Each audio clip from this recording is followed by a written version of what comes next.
ప్రపంచంలో 190 దేశాలుంటే 800 కోట్ల జనాభా ఉంటే ఒక భారతదేశంలోనే ఇట్లాంటి నోములు వ్రతాలు ఉండేటువంటి ఆచారం ఉన్నటువంటి దేశం మనది. మరి మిగతా దేశాల్లో ఎందుకు ఉండదు, మన దేశంలోనే ఎందుకు ఉంటుంది అంటే మన దేశంలో కుటుంబాలు ఉంటాయి. మీరు ఇవాళ అయితే పూజలు చేశారో, అయితే వ్రతాలు చేస్తున్నారో, కుంకుమార్చన చేస్తున్నారో మీ వ్యక్తిగతంగా చేస్తున్నారా, కుటుంబం గురించి చేస్తున్నారా? ఏమ్మా, కుటుంబం గురించి చేస్తున్నారు. ఇంకో కొన్ని ఇళ్ళలో తండ్రులు ఉంటారు, పిల్లలు ఉంటారు, అమ్మలు ఉంటారు. ఇంకా వాళ్ళ గురించి అడగదు ఎటు పోయిందండి. ఇంకో కొన్ని 3 దేశాలు ఉన్నాయి, అసలు పెళ్ళిళ్ళే ఉండవు, పిల్లలు ఉంటారు. Norway, Denmark, Sweden. డబ్బులు ఎక్కువ, విలాసాలు ఎక్కువ, వినోదాలు ఎక్కువ. మన సినిమాల్లో చూస్తాం కదా, డ్యాన్సులు, డ్యూయెట్లు అవి ఎక్కువ. కానీ కుటుంబాలు లేని కారణంగా ప్రశాంతత ఉండదు, సుఖం ఉండదు, ఆనందం ఉండదు, అన్ని రకాల సాధనాలు ఉంటాయి. కానీ ఒకే ఒక దేశం, కుటుంబాలు కలిగిన దేశం, అది మన హిందూ దేశం, భారతదేశం, ప్రపంచంలో. ఇప్పుడు చెప్పండి, కుటుంబాలు ఉండాలా వద్దా? ఏమైనా ఉండాలా? ఉండాలి. ఎందుకు ఉండాలి కుటుంబాలు అంటే, ఇట్లాంటి కుటుంబాలు ఎక్కడి నుంచి వచ్చాయి మనకంటే సాక్షాత్తు పరమేశ్వరు నుంచి కుటుంబ వ్యవస్థ వచ్చింది. అక్కడెక్కడో కైలాసంలో తపస్సాచరించాల్సినటువంటి పరమేశ్వరుడు ఎక్కడికి వచ్చాడు? మన భూభాగంలో, భారత భూభాగంలో హిమాలయ పర్వతాల్లో తపస్సు చేసుకొని హిమవంతుని యొక్క పుత్రిక పార్వతి నుంచి అతను ఇద్దరు వివాహం చేసుకొని, అలాంటి వివాహ వ్యవస్థ ప్రపంచంలో ప్రారంభమైన కారణం మన భారతదేశం నుంచి మన హిందూ మహిళ అమెరికాకు వెళ్ళిందట. లేదా అమెరికాలో విమానం దిగిన తర్వాత ట్యాక్సీ ఎక్కిపోతుంటే ఆ ట్యాక్సీ డ్రైవర్ పదే ఈమెనే చూస్తున్నాడు. ఈమె అడిగింది, ఎందుకట్లా చూస్తున్నావు, చాలాసేపటి నుంచి నన్ను చూస్తున్నావు అని అడిగింది. నిన్ను చూస్తలేనమ్మా, నీ మెడలో ఒక వింత నెక్లెస్ ఉంది చూస్తున్నా అన్నాడు. ఏమిటా వింత నెక్లెస్? ఏమ్మా, తాలిబున్నా. కానీ వింత నెక్లెస్ అనిపించింది. ఈ మంగళసూత్రం అని చెప్పింది ఆమె. అంటే ఏంటి అని అడిగాడు. అంటే మా భర్త 22 ఏళ్ల క్రితం నాకు మెడలో కట్టిండు అని చెప్పి. అప్పుడు ఆ డ్రైవర్ అడిగాడు, మరి అంతకుముందు ఎవరు కట్టిండ్రు అన్నాడు. అంతకుముందు తర్వాత ఎవరు కట్టారంటే ఒక్కరే కట్టారు. అంటే వివాహ వ్యవస్థ ప్రపంచానికి చాటి చెప్పిన దేశం మన భారతదేశం. అలాగే శ్రీరామచంద్రుడు శివుని విల్లు విరిచిన తర్వాత, సీతమ్మ వారు వచ్చి వరమాల వేసిన తర్వాత, సీతమ్మ యొక్క తండ్రి జనకుడు వచ్చి, రామా ఇక సీతని పెళ్లి చేసుకో అంటే, అప్పుడు రాముడు అంటాడు, నేను చేసుకోను అంటాడు. అదేమిటి, నువ్వు విల్లు విరిచావు కదా? అవును, మా గురువు గారు విల్లు విరమంటే విల్లు విరిచాను. ఈమె వరమాల అంటే వరమాల వేసింది. కానీ పెళ్ళి అంటే మామూలు అనుకుంటున్నావా? పెళ్ళి అంటే మా నాన్నకి చెప్పాలి, మా ఇంట్లో మా అమ్మకి చెప్పాలి, ఆ తర్వాత 7 అడుగులు నడిచి వివాహ సంప్రదాయం ఉంటుంది, అది పాటించాలని చెప్పి వివాహ సంప్రదాయానికి తెరలేపినటువంటి వాడు రాముడు పుట్టిన దేశం నా భారతదేశం. పక్కనే విశ్వామిత్రుడు ఉన్నాడు, రామా ఇక్కడ నువ్వు పెళ్లి చేసుకో, పోయి అక్కడ ఇంకొక చేసుకో పెళ్లి. ఎందుకంటే మీ తండ్రి దశరథుడికి ఎంతమంది భార్యలు? 3 భార్యలు. అంటే ఆ రోజున రాముడు ఇంకొక పెళ్లి చేసుకుంటే అడిగేవాళ్ళు ఉన్నారు ఎవరైనా? ఎవరు అడిగేవారు లేరే ప్రపంచంలో. ఆయన యువరాజు కదా. అప్పుడు రాముడు ఏం చెప్పాడంటే, స్త్రీ అంటే భోగ వస్తువు కాదు, స్త్రీ అంటే కేవలం సంతానం సంబంధించిన యంత్రము కాదు, స్త్రీ అంటే ఇంటి వరకే పరిమితం కాదు. స్త్రీ అంటే అందం, స్త్రీ అంటే సహనం, స్త్రీ అంటే గాంభీర్యం, స్త్రీ అంటే బహుముఖ ప్రజ్ఞాశాలి, స్త్రీ అంటే తేజస్సు, స్త్రీ అంటే ప్రపంచాన్ని నడిపేటువంటి మేనేజ్మెంట్ గురువు, స్త్రీ అంటే నేతృత్వం అని ప్రపంచానికి చాటి చెప్పడం కోసం ఆదిశక్తి పరాశక్తి అవతారం ఎత్తిన సీతను ఏకపత్నివత్తులుగా స్వీకరించిన రాముడు పుట్టిన దేశం భారత్.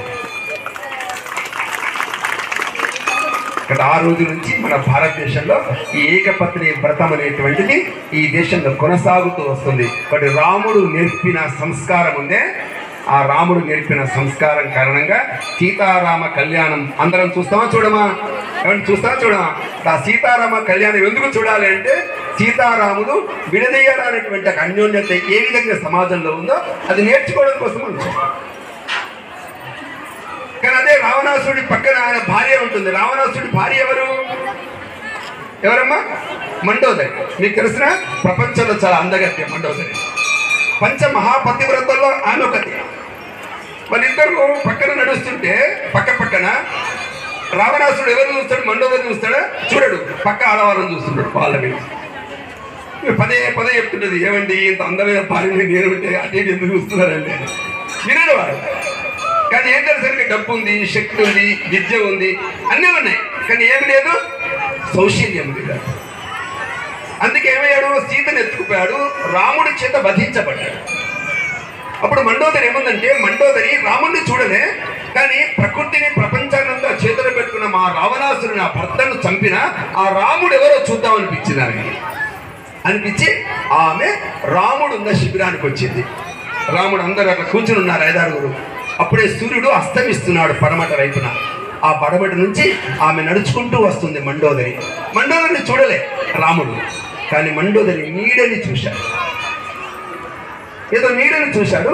ఆ నీడను చూచి లేచి మండోదరి వైపు తిరిగి నమస్కరించాడు.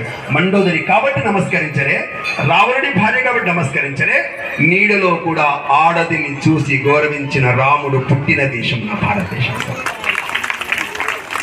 మీకు అర్థమవుతుందా? అప్పుడు మండోదరి ఏమనుకుంది? రాముడు ఎందుకు గెలిచాడు అర్థమైపోయింది, రావణాసుడు ఎందుకు ఓడిపోయాడు అర్థమైపోయింది. ఏమండి, ఈ కథ, ఈ సంఘటన ఎవరికి చెప్పాలి? మన కొడుకులకు చెప్పాలా వద్దా? చెప్పాలా వద్దా? మన కొడుకులకు చెప్పాలి. ఏమండి, కనబడేటువంటి ప్రతి వనిత మనకు తల్లితో సమానం. ప్రపంచంలో ఒక్క దేశం మాత్రమే భార్యను తప్ప మిగతా వాటిని అమ్మగా పిలిచే సభ్యత గల దేశం నా భారతదేశం ప్రపంచంలో. స్వామి వివేకానంద అమెరికాకి వెళ్ళి అమెరికాలో 6,000 మంది మహిళల మధ్య మాట్లాడుతుంటే ఒక అమ్మాయి లేచి నిలుచుని ఉంటే, అమ్మ కూర్చోమ్మా, కూర్చోమ్మా అని అంటుంటే ఆ అమ్మాయి అంది, నన్ను అమ్మ అంటున్నావు? నాకు 20 ఏళ్ళే, నేను 70 ఏళ్ళే అనుకుంటున్నావా? నన్ను అమ్మ అంటున్నావు అన్నదన్నమాట ఆమె. అప్పుడు స్వామి వివేకానంద చెప్పాడు, మా దేశంలో చిన్న పాపని సైతం అమ్మ అని పిలిచే సభ్యత గల దేశం మా భారతదేశం, హిందూ దేశం. 3 ఏళ్ల వయసు నుంచి 13 ఏళ్ల వయసు వరకు ఆ పాపలో మేము భగవంతుని చూస్తాం, దేవతను చూసి ఆమె మేము కుమారి పూజ చేస్తాం, కన్యా పూజ చేస్తాం ఈ దేశంలో.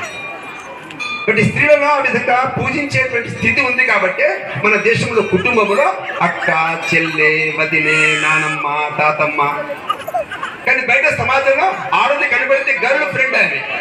అంటే గర్ల్ ఫ్రెండ్ అంటే అది కేవలం భోగ వస్తువు, ఆమెను ఆ విధంగా భోగము చేసి వదిలిపెట్టాలి అంతే. కానీ మన దేశంలో కౌటుంబిక వ్యవస్థలో ఇది ఉంది. కాబట్టి ప్రపంచంలో నాతో పాటే నడిచిన ప్రపంచ దేశాలన్నీ చచ్చిపోతే మిగిలిన ఒకే ఒక దేశం, అది నా హిందూ దేశం. ప్రపంచంలో ఎక్కడ తల్లిని, ఎక్కడ స్త్రీని గౌరవిస్తారో, ఎక్కడ స్త్రీ నేతృత్వం వహిస్తారో, ఎక్కడ స్త్రీ బాధ్యతను తన భుజాల స్కందం మీద మోపి తన భర్తతో పాటు తన పిల్లలకు సంస్కారం ఇస్తుందో, ఏ స్త్రీ కుటుంబంతో పాటు సమాజాన్ని శాసిస్తుందో, క్రమశిక్షణతో సమాజాన్ని నడుపుతుందో, ఆ స్త్రీ గల పుట్టినటువంటి దేశమే ఆ సీతా మాత, ఆ ద్రౌపది మాత, ఆ సావిత్రి మాత, ఆ అరుంధతి అనసూయల మాత. అటువంటి తల్లి నా భారత మాత. ఒక్కసారి చెప్పండి, భారత్ మాతాకి, భారత్ మాతాకి. ఏమండి, ప్రపంచంలో ఒకే ఒక దేశం ఈ భూమిని మాతగా కొలిచే దేశం. ఇంగ్లాండ్ వాళ్ళ దేశాన్ని ఏమంటారు? పితృభూమి అంటారు. ఏమంటారు? పితృభూమి, ఫాదర్ ల్యాండ్ అంటారు. మనం ఏమంటాం? Mother land. ఈ భూమిని తల్లి అని పిలుస్తాం. ఈ భూమిని తల్లి అని పిలుస్తాం. అంటే మట్టిని తల్లి అని పిలుస్తాం. ఆవుని ఏమని పిలుస్తాం? గో అయ్యా అని పిలుస్తామా? గోమాత అని పిలుస్తాం. గంగని, గోదావరి నదిని ప్రవహిస్తే ఏమని పిలుస్తాం? గోదావరమ్మ, కృష్ణమ్మ, గంగమ్మ అని పిలుస్తాం. ఎవరు పిలుస్తావా లేదా? తులసి చెట్టుని ఏమని పిలుస్తాం? తులసమ్మ అని పిలుస్తాం. ఇంటికి వచ్చిన బిచ్చగత్తె అని పిలుస్తావా? పిలవం. ఉండమ్మ, రామ్మ అని బిచ్చగత్తెని కూడా అమ్మ అని పిలిచే సభ్యత గల దేశం నా భారతదేశం. అందుకే ప్రపంచంలో ఈ దేశం ఎందుకు బ్రతికుందో అర్థమైందా అండి? చదువు కారణంగా బ్రతికలేదు, డబ్బుల కారణంగా సమాజంలో బ్రతికలేదు. ప్రపంచంలో నా దేశం విలువలు కలిగిన దేశంగా ప్రపంచంలో నిలిచి ఉంది.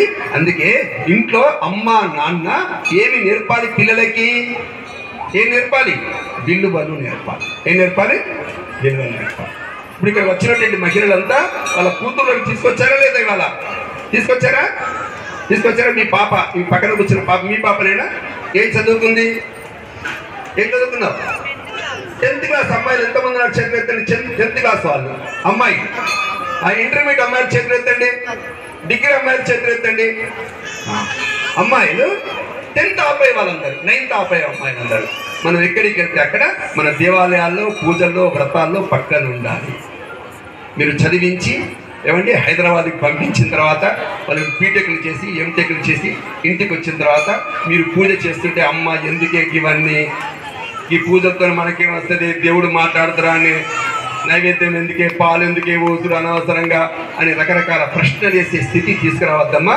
చిన్నప్పటి నుంచి పిల్లల్లో దేశభక్తి, దైవభక్తి నింపాల్సిన ప్రథమ గురువులు అమ్మల గన్న అమ్మలు నా భారతదేశంలో ఉండాలి సమాజంలో. అందుకని నా పిల్లలకి మొదటిది దైవభక్తి నేర్పాలి. భగవంతుని పట్ల నిష్ఠ, శ్రద్ధ, భక్తి, దానికి ఓంకారం చుట్టేటువంటి పద్ధతిలో నామకం చేసే పద్ధతి మన దేశంలో ఉందమ్మా. అందుకే కుటుంబాలని మనం కాపాడుకోవడం అంటే అర్థం ఇదే. కుటుంబాన్ని కాపాడుకోవడం అంటే ఇంకేదో కాదు, డిపాజిట్లు కాదు కాపాడుకోవడం. రాబోయేటువంటి రోజుల్లో మా తాతలు, మా అత్తమ్మల ఇంట్లో మాకు ఏ దేవాలయం గూడి ఇచ్చారో, ఏ కలశం మాకు ఇచ్చారో, ఏ యొక్క కులదైవాన్ని మాకు ఇచ్చారో, అటువంటి కులదైవాన్ని రాబోయే రోజుల్లో నా పాప కూడా వాళ్ళ ఇళ్ళకి వెళ్ళినప్పుడు కాపాడాలనే సంకల్పం ఉందే. అది నా దేశాన్ని కాపాడేది. అందుకే మన గ్రామ దేవతలు, మన కుల దేవతలు వీళ్ళందరూ ఆధారం అమ్మ. రాముణ్ణి, కృష్ణుణ్ణి, ఇంకెన్ని రకాల పూజలు చేసినా ముందు ఎవరిని పూజిస్తాం? మన కుల దేవతని, మన గ్రామ దేవతల్ని పూజిస్తాం. అందుకే కుల దేవతలకు, గ్రామ దేవతలకు ప్రాధాన్యం ఇచ్చినటువంటి దేశం నా భారతదేశం. ఎన్ని గ్రామాలు ఉన్నాయి భారతదేశంలో? 7,50,000 గ్రామాలు ఉన్నాయి భారతదేశంలో. 7,50,000 గ్రామాలు. ఆ 7,50,000 గ్రామాల్ని మనం ఇవాళ పచ్చగా చూస్తున్నామంటే ఏమిటి? ఆ గ్రామాల్లో ఉండేటువంటి గ్రామ దేవత అర్ధరాత్రి 12 గంటలకి మీరందరూ నిద్రపోతే కాపలా కాసేది ఎవరమ్మా? ఆ గ్రామ దేవతలే కాపలా కాస్తారు.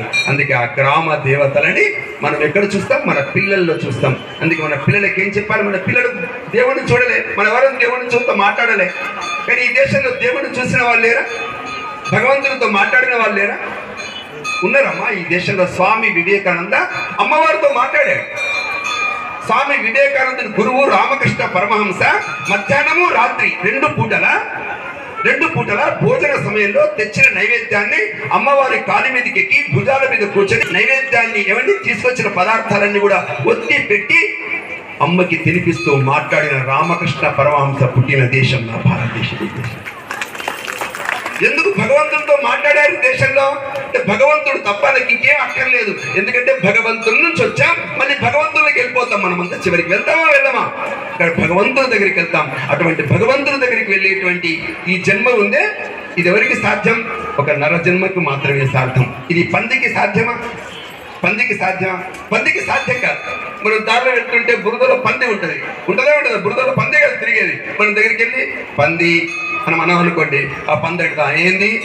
ఏమి లేదు, బయటకు వస్తే స్నానం చేసి లిప్స్టిక్ పెట్టి పౌడర్ పెట్టి బట్టలు తొడిగి బడికి వస్తుందా? తోపుతే దాని బురద మన మీద పడుతుంది. కాబట్టి పంది బురద మెచ్చు, పన్నీరు మెచ్చున. అందుకే భగవంతుడు ఈ 83 లక్షల జీవరాశుల్లో, ఈ జీవరాశుల్లో మనం గతంలో చేసినటువంటి పుణ్యము కారణంగా మనకు మానవ జన్మనిచ్చాడమ్మా. ఈ మానవ జన్మ తర్వాత ఇట్లాంటి నీచమైనటువంటి యోనుడు, నీచమైనటువంటి జన్మను ఎత్తకుండా అయితే మళ్ళీ నరజన్మ ఎత్తాలి, లేదా భగవంతునితో సంలీనం చెందాలి అన్నటువంటి దానికే హిందువుగా జన్మనిచ్చాడు, భారతదేశంలో జన్మనిచ్చాడు, నోముని వ్రతాన్ని మనకిచ్చాడు, భగవంతుని యొక్క ఆరాధన కోసం మనకి ఆస్కారం ఇచ్చాడు. ఇన్ని అవకాశాలు ఇచ్చి వినియోగించకపోతే ఇంకెందుకు ఈ జన్మ? అందుకే నర జన్మని సార్థకం చేసుకోవడం కోసమే పుట్టినటువంటి జాతి హిందూ జాతి ఈ దేశంలో.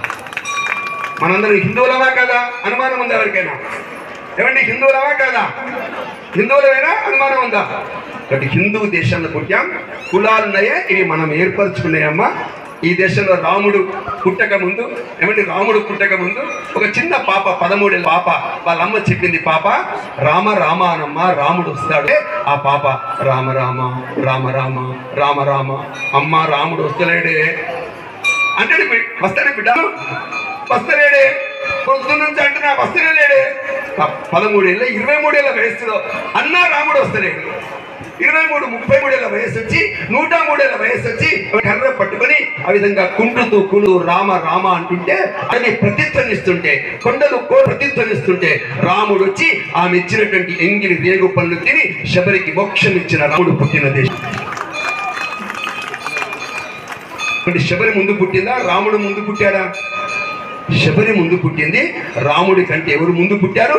రాముడి కంటే ముందు రామనామము పుట్టింది. రామనామం, రామనామం ఎంత గొప్పది చూడండి. భగవంతుని యొక్క నామం ఎంత గొప్పది. అందుకోసమే కలియుగంలో ఎందుకు పారాయణం చేయమంటాం, ఎందుకు నామ జపం చేయమంటాం, ఎందుకు కోటి యొక్క లింగార్చన చేయమంటాం, ఎందుకోసం శ్రీరామ కోటి మనము రచించమంటాం? వీటి అర్థం ఏంటంటే మనం తపస్సులు సాధనలు చేయలేమమ్మా.